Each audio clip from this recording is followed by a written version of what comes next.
without telling her parents, of course, she gets drunk. And, like when I say drunk, like stone drunk, like super, super drunk. And she is making out with her boyfriend in the back of the car.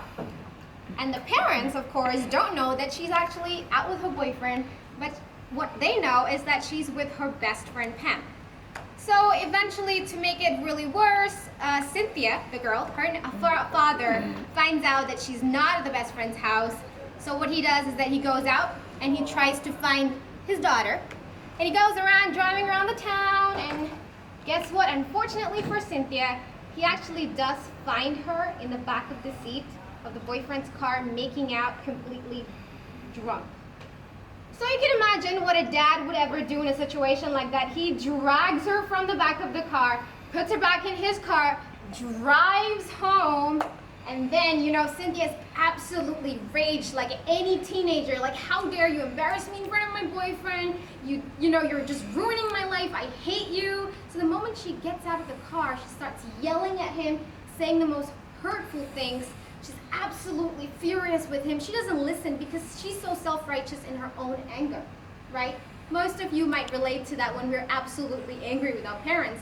And that's all that we ever see. So she was really angry. She goes like, I hate you. I don't ever want to listen to you. And you guys, I just wish you guys would just disappear. You're the worst. And without ever hearing what the dad has to say or the mother, she just runs to the room.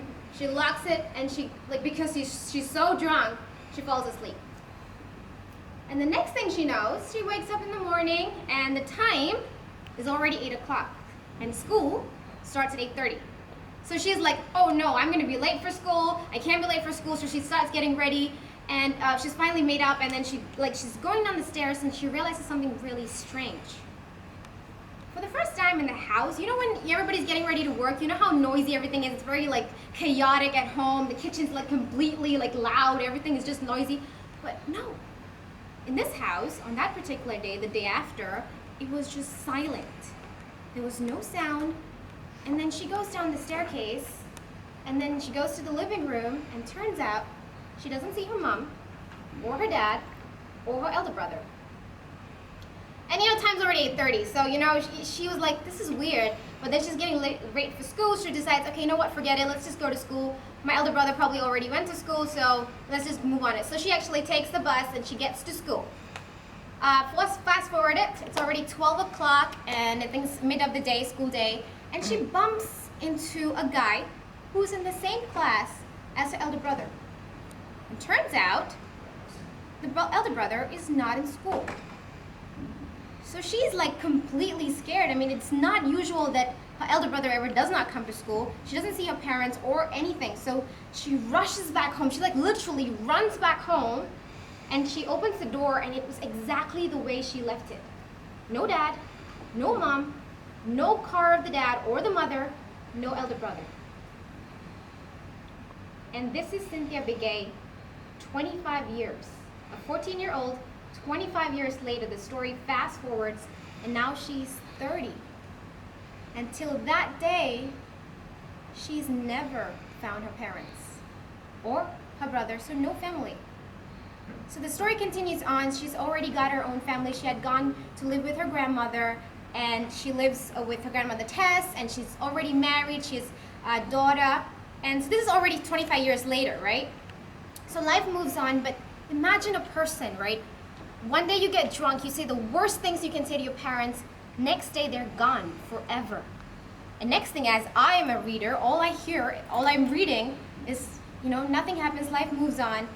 But she's still the same person who's empty, doesn't know what happened. That mystery always bugs her. So she's trying to, every day, although she's moved on in life, she's trying to figure out bits and pieces of what happened to her parents and her family. So one day what she does is that she hires this news reporter and the detective to find out what happened to her family.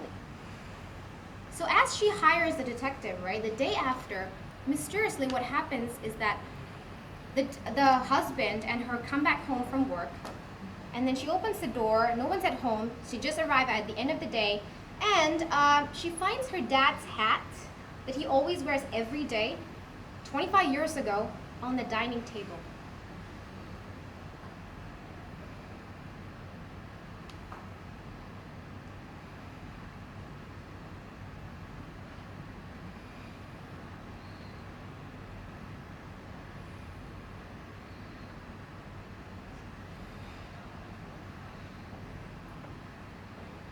you're like, what happened? Did you forget the rest of the story? Actually, no, I don't know what happened after that. Nope, because I never finished the book. So,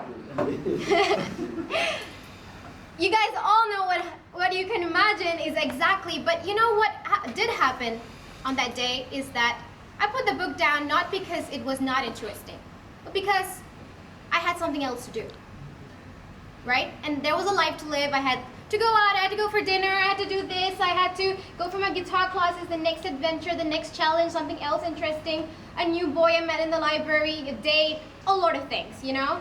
But I'd never actually finished the book. And what is the reason for that? Not because the book is not interesting, because you guys already heard the good parts, right? You know what wants to do, you know what happened after that. But here's the thing, every book, and that book, mind you, was 600 pages long. So I can guarantee you not every page was interesting. When I put down the book, it was one of those pages where you're like, you know what, I can wake up in the morning and I can read it because it was kind of a little boring at that little part.